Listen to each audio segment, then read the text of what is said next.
Hello बच्चों, let us see the question.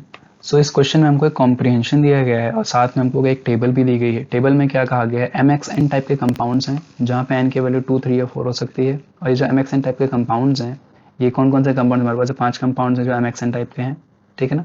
और further क्या कहा जा रहा है, पी क्यू आर एस और टी 5 कंपाउंड्स हैं, इनके लिए जो कॉस थीटा की वैल्यूज दी गई है। पी के लिए वैल्यूज है, क्यू के लिए R, then S and then T. Cos theta की वैल्यू यहाँ पे थीटा क्या है, bond angle between the equivalent hybrid orbitals, ठीक है ना। फर्दर क्या कहा जा रहा है कि in all expected compounds each central atom uses its s and p orbitals in hybridisation only. ये सिर्फ और सिर्फ एस और पी ऑर्बिटल से यूज हो रहे हैं हाइब्रिडाइजेशन में। तो फर्दर कहा जा रहा है कि the relationship between the bond angle theta and decimal fraction of S and P character present in the equivalent hybrid orbitals is given by।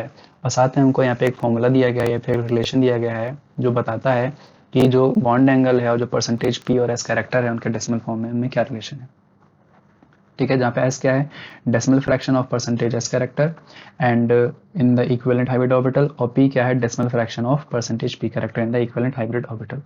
साथ में उनके ग्राफ भी दिए गए। ये ग्राफ क्या शो करता है, दिस ग्राफ शोज कि जो हमारे पास यहाँ पे जैसे जैसे यहाँ पे क्या हो रहा है कि बॉन्ड एंगल इंक्रीज कर रहा है, जैसे जैसे हमारा क्या हो रहा है, बॉन्ड एंगल इंक्रीज कर रहा है, वैसे वैसे यहाँ पे क्या देख रहे हैं हम कि जो परसेंटेज एस कैरेक्टर है वो भी इंक्रीज कर रहा है। परसेंटेज एस कैरेक्टर भी क्या कर रहा है, इंक्रीज कर रहा है, ठीक है ना। तो अब हमको क्वेश्चन में कहा गया है फाइंड करने को कि द इनकरेक्ट स्टेटमेंट इज, हमको 4 स्टेटमेंट यहाँ पे लिख के दिए गए हैं। The ratio of percentage P character to percentage S character is less than 4 for the bond pair of the central atom of compound S. Further कहा गया है central atom uses 3 hybrid orbitals to form compound R. Third statement में है central atom uses 4 hybrid orbitals to form compound S. Last statement says there are 3 compounds present between point C to ई। सी और ई के बीच में हमको कहा गया है कि 3 कंपाउंड प्रेजेंट हैं according to the percentage S character in the bond pair of the central atom, ठीक है। तो हमको इसमें से फाइंड करना है कि कौन कौन से स्टेटमेंट हमारे इनकरेक्ट हैं बच्चों। स्टार्ट करते हैं सबसे पहले। यहाँ पे क्या कहा गया है, हमको एम एक्स एन टाइप के कंपाउंड्स दिए गए हैं पी क्यू आर एस और टी, और उनके हमको क्या दिए गए हैं यहाँ पे कॉस थीटा की वैल्यूज दी गई। सबसे पहले जो कॉस थीटा की वैल्यू दी गई है उसका यूज करेंगे हम इस एक्सप्रेशन में, ठीक है ना। और इस एक्सप्रेशन का यूज करके यहाँ पे हम cos थीटा की वैल्यूज का यूज करके यहाँ पे परसेंटेज एस और पी कैरेक्टर निकालेंगे। और जब परसेंटेज एस और पी कैरेक्टर आ जाएगा तो हम वहां से क्या कर सकते हैं, इजिली हाइब्रिडाइजेशन भी फाइंड कर सकते हैं। कैसे, क्योंकि हमको क्या पता है कि ये सिर्फ और सिर्फ एस और पी ऑर्बिटल से यूज किए जा रहे हैं हाइब्रिडेशन में। तो जो हाइब्रिडेशन होगा हमारा इधर एस पी होगा या फिर एस पी टू हो सकता है या फिर वो एस पी थ्री हो सकता है। एस पी की बात करेंगे तो इसमें क्या होता है, 50% एस होता है और 50% पी होता है कैरेक्टर, ठीक है, यानी कि 0.5% s and 0.5% p. S p two में क्या होगा, लगभग 33% या 33.33% एस कैरेक्टर होगा और 66 या फिर 6.66% जो है क्या होगा यहाँ पर पी कैरेक्टर होगा। वहीं बात करेंगे एस पी थ्री की, तो एस पी थ्री में क्या होगा 25% S character and 75% P character होगा। 75% क्या होगा, पी कैरेक्टर होगा, ठीक है ना। तो अब हम यहाँ पे कैलकुलेट करेंगे फॉर्मूले से। फॉर्मूला हमारा क्या है, cos theta is equals to क्या होगा, s upon s minus one is equals to p minus one upon p है। तो किसी भी रिलेशन को हम लेके चल सकते हैं। हम अगर हम इसको लेकर सॉल्व करेंगे तो यहाँ से s कैरेक्टर आ जाएगा और टोटल कैरेक्टर क्या होगा यहाँ पे, टोटल क्या होगा, टोटल हमारा 100% होगा ना। और ये किसके बराबर होगा, percentage S character plus percentage P character. तो यानी कि अगर हम किसी एक को भी फाइंड कर लेते हैं तो दूसरा हमारा क्या हो जाएगा, उसको 100 से सेपरेट कर देंगे, ठीक है ना। तो अगर यहाँ पे देखें सबसे पहले की बात करें, अगर हम पहला अगर हम सॉल्व करेंगे यहाँ से कितना आ जाएगा, पहला अगर हम सॉल्व करेंगे दैट इज यहाँ पे क्या हो जाएगा, कॉस थीटा कितना है -0.241, ठीक है ना। 0.241 इज इक्वल्स टू कितना हो जाएगा, s upon s minus one. Cross multiply जब करेंगे तो यहाँ से कितना आ जाएगा, minus of 0.241 s plus 0.241 is equals to s हो जाएगा। ट्रांसपोज करेंगे एस वाले टर्म को दूसरी तरफ भेजेंगे तो यहाँ से क्या हो जाएगा, 0.241 is equals to 1.241 s. S की वैल्यू यहाँ से फाइंड करेंगे तो एस आ जाएगा कितना, यह आ जाएगा 1.241, सॉरी 0.241 होगा, 0.241 डिवाइड बाय 1.241। इसको जब डिवाइड करेंगे, जब इसको हम क्या करेंगे, डिवाइड करेंगे तो यहाँ से हमारा कितना आ जाएगा, एक मिनट,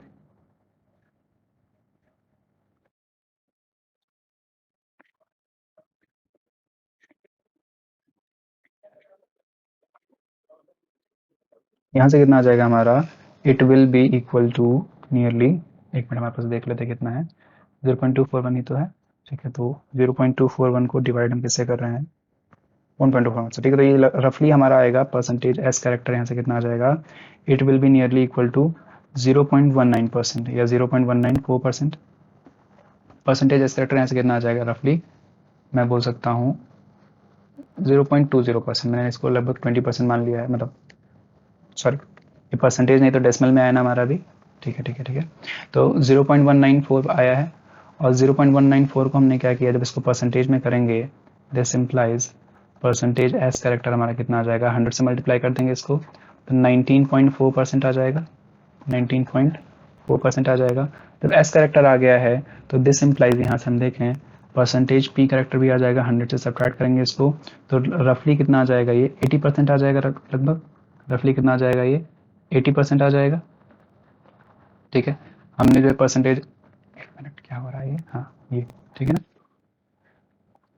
तो परसेंटेज एस कैरेक्टर को हम रफली यहाँ पे 20% एज्यूम कर लेते हैं, जो अपनी कन्वीनियंस के लिए परसेंटेज कैरेक्टर को हमने क्या किया, रफली 20% अज्यूम कर लिया है, ठीक। तब इसी तरह से हम क्या करेंगे, जब बाकी को भी कैलकुलेट करेंगे, क्यू के लिए कैलकुलेट करेंगे, आर के लिए, एस और टी के लिए कैलकुलेट करेंगे, तो हमारे पास आ जाएगा। पहले हम इसके लिए हाइब्रिडेशन यहाँ पे डिसाइड कर लेते हैं। तो यहाँ पे अगर देखें तो ये किससे रिजेंबल कर रहा है सबसे ज़्यादा, तो ये हमको सबसे ज़्यादा रिजेंबल करेगा हमारा किससे, sp3 से रिजेंबल कर रहा है, इसके नियर अबाउट आएगा। तो हम यहाँ पे बोल कह सकते हैं कि जो पी कंपाउंड है उसमें रफली, एग्जैक्टली तो नहीं होगा क्योंकि एग्जैक्ट वैल्यू तो नहीं आ रही है, तो रफली यहाँ पे क्या होगा, it will have sp3 hybridisation.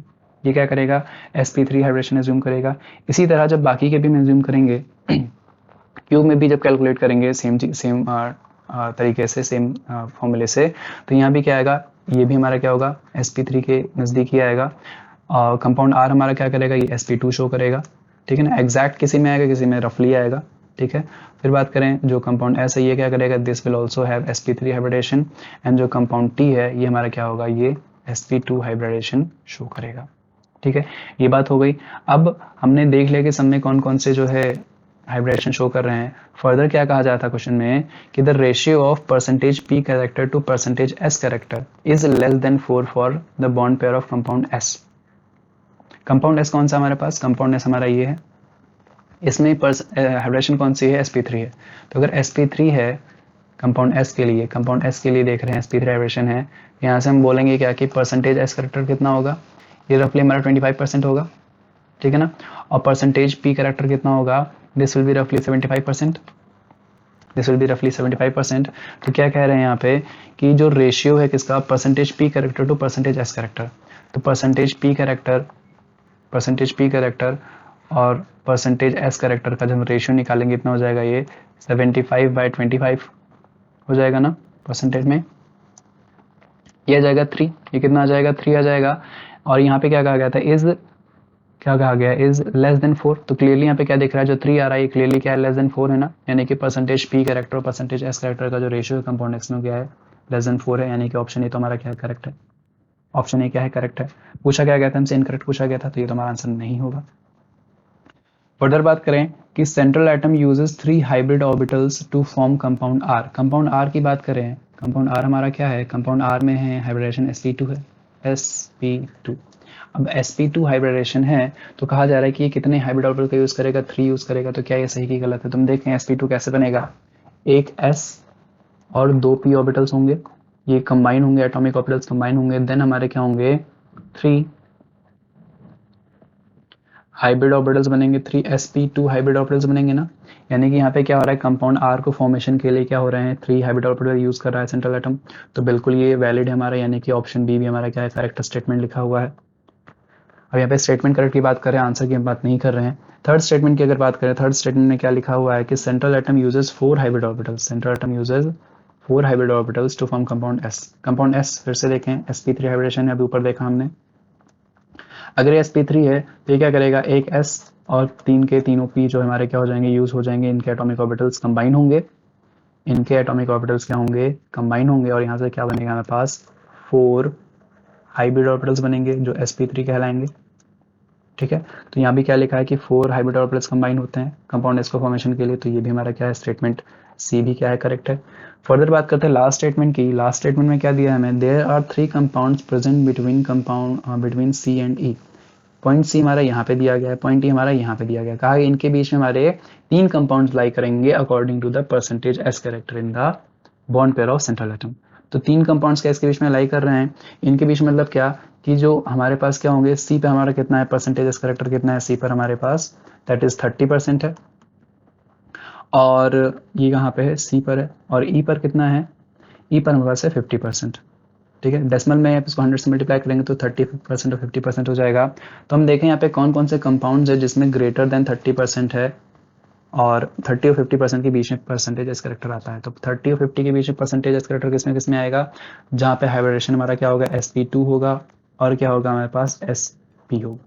ठीक है, तो यहाँ पे देखिए कितने कंपाउंड्स हमारे पास है sp2 और sp वाले, तो sp वाला तो हमारे पास एक भी नहीं है और sp2 वाले हमारे कितने हैं, एक हमारे पास और दो हमारे पास, यानी कि 2 ही कंपाउंड हमारे पास हैं जो यहाँ पे लाई करेंगे। हम कहेंगे क्या, ओनली 2 कंपाउंड्स, ओनली 2 कंपाउंड्स लाई between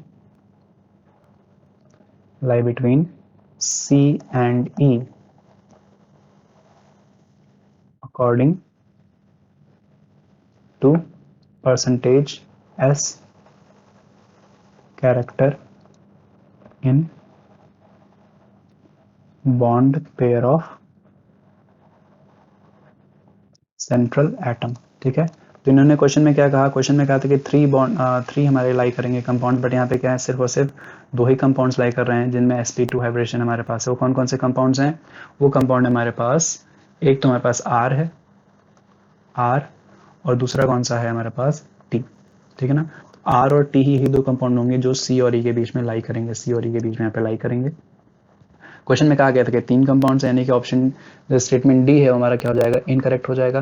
क्वेश्चन में से यही पूछा गया था कि इनकरेक्ट कौन सा है, तो इनकरेक्ट हमको आइडेंटिफाई करना है। इनकरेक्ट हमारा कौन सा हो जाएगा, ऑप्शन डी हो जाएगा बच्चों। एक मिनट,